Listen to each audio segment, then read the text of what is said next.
Hunting is a very lucrative business in Kingdom Come Deliverance that can potentially make our character wealthy in a short span of time. And in order to prepare you for such a venture, I will explain everything that needs to be known about it. From the best weapon combination that will take down targets quickly, to a simplified set of guides which should make our experience the least frustrating as possible.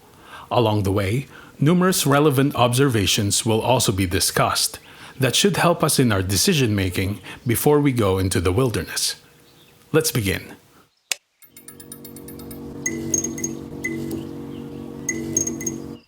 The interesting factor about hunting is that we can start doing it early in our playthrough, provided we have a horse to carry the meat with and Capon's hunting bow.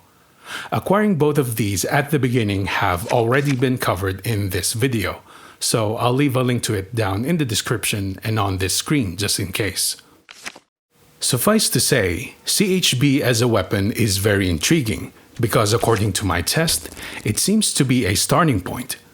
On this table is its draw speed, along with the 4 bows that came before and after it in terms of power. As we can see, the weaker bows share the same speed as CHB, and they only start to slow down after it. So in terms of doing damage per second, this hunting bow rewarded by Sir Hans is the best. Now with regards to the arrow type we should use, I found out that hunting arrows are the worst among those categorized as being better, because their destructive capability is quite poor even with their enhanced power modifier. But what's really perplexing is the fact that they don't do anything special, because we'll still be able to get loot from wild animals even if other arrows are used. They don't affect the drops whatsoever, which means there's no reason to use them. The best setup, according to my testing, is if we equip Capon's hunting bow paired with better piercing arrows, a combination that will take down targets in one hit almost every time. You can also use better long-distance arrows if you're used to its flight, although one-hit eliminations are slightly less guaranteed until the Huntsman hunting perk is activated, that will increase our damage against them. Regardless of which one you choose, it's good to be aware that preys are not startled by direct hits and near misses. So if we use this suggested weapon combination, it's okay when our shots don't connect. We can just keep trying until our target gets hit without losing focus, due to its very short delay. And just like what I said at the beginning, it will work with a new save profile. There are no underlying parameters that affect its power. The only difference between a low-level hunting skill with one that's maxed out is the amount of meat we can get. And upon digging into this, a clear disparity can be seen. If we examine the base value of all hunted meat types at full freshness, we can see here that those taken from hares are the most expensive per unit of weight. At first glance, it might seem like they're the best to pursue, but upon looking at the average amount that can be retrieved from all of them with a level 20 hunting skill, rabbits also yield the least. This means that we'll have to hunt several of them just to surpass the price of a single unit from others. Roes are the closest in value, that requires 5 to match it, while boars are the farthest, which would take at least 15 of them. So if we take time into consideration, hunting hares are the least efficient. But at the very least, they're not difficult to hit. Even though they're puny and are constantly on the move, we can get up close at about 5 paces away before they start running in the opposite direction. All wild animals have this set number of detection distance. The farthest one I've observed are from roes, who can sense Henry from around 14 paces away. In combination with their relatively small frame and fast running speed, it makes them the most difficult to go after. It's for these reasons that I cannot recommend hunting them for profit. Our efforts are best rewarded if we pursue deers and boars instead. Both species can spot Henry from about 10 paces, but because they're on the larger side, it places the difficulty of landing arrows on them right in the middle when compared to others. Thankfully, the act of hunting itself is a bit more simplistic than meets the eye. In one experiment, I checked to see if there was any variation to the wild animal's detection range depending on the equipment that Henry is wearing. And it turns out there is no difference, regardless if our character was sporting a noisy and highly visible combat gear or a stealthy set. We can put on anything while doing this activity. In addition, as contrasted by what Hans taught Henry, where we supposedly must crouch and hide amongst bushes while moving slowly towards a prey, in practice these things have no perceivable effect. It's perfectly fine if we remain standing and move at a normal pace. I also found out that their detection zone is omnidirectional, which explains why they'll continue to move away even when their back is turned. But the most surprising of all is that there's no damage bonus from headshots.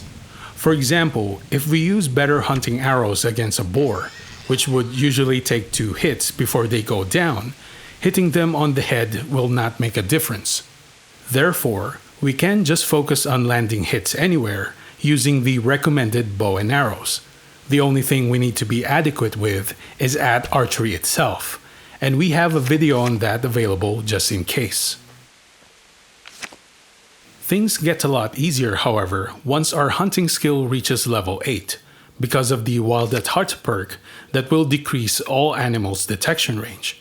But until then, we'll have to shoot them from default distances, and this is where observing their movements come in handy. With the exception to hares, all other 3 types of prey share the same movement pattern. In a relaxed state, they will move slowly in one direction for a bit, before stopping to graze afterwards in a repeating motion. This is the best time for us to try taking them down, but before we do that, we also have the option of getting as close as possible by nudging their detection zone. Move towards it in small increments, and when it backs away momentarily, we are now just outside its sensing range and can proceed to shoot. In a lot of cases, we might also see them running around in an alert state. Unfortunately, it's hard to tell what actually causes them to start fleeing. From my assessment, it seems to be completely random. But regardless, in those situations, my advice is to not chase after them, because they'll just continue doing that across the map and make things unnecessarily complicated. Instead, what we can do is to stay within the perimeter of a hunting area and look away from it for a couple of seconds. When we turn back around, there's usually going to be a number of them that would spawn, unless there are already some lurking nearby out of view, or we've exhausted the daily allocation for that specific zone. Many of these spots are covered in tall grass and thick shrubbery, which can make aiming a bit difficult, but we can easily solve this by riding our horse. The only drawback to this is that, in some hunting areas, the effects of Wild at Heart perk is diminished, as their detection range would clearly expand when we do so. While we're on this subject, you should be aware that there is a level 14 reading perk called Cartographer that would open up the entire map and reveal all hunting spots, among others. As part of the research for this video, I checked out all of them, and along the way, I made several interesting observations that I think you'll find very useful. Since rows are the most difficult ones to hunt in this game, utilizing the Wild at Heart perk is necessary to simplify the process. And the only thing we need to remember is that it doesn't work on open fields, such as here. I went to this spot while having the perk activated, and as you can see, their detection range is unaffected. So if you're planning to go after them, pick a zone that's somewhere within the woodlands. My recommendation would be this spot northeast of Ledechko, which has a nice stretch of flat ground that doesn't have too many visual obstructions, apart from trees. We can hunt up to 4 of them here per day.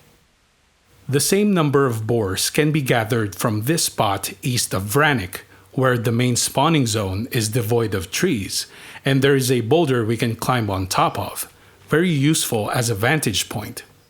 Meanwhile, the hunting area for rabbits found northwest of Neuhof, which was introduced in an early quest, is quite fascinating, because it seems like we can gather as many of them as we want here, and it will never run out.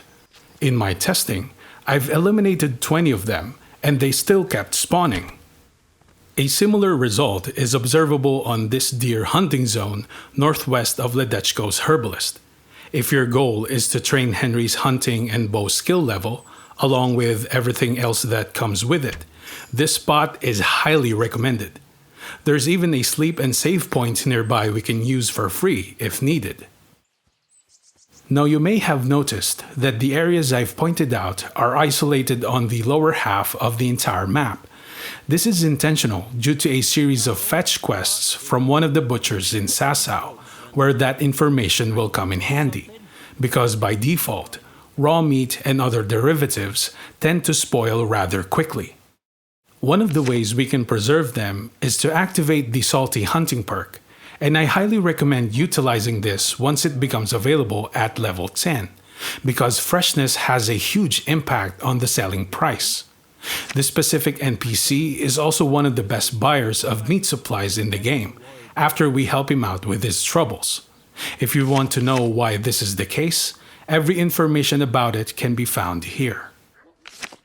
As a final note, without spoiling anything, we don't have to make Henry an official authority when it comes to hunting, because the stolen status of all poached products disappear almost instantly. We just have to watch out for the gamekeeper while in the wilderness.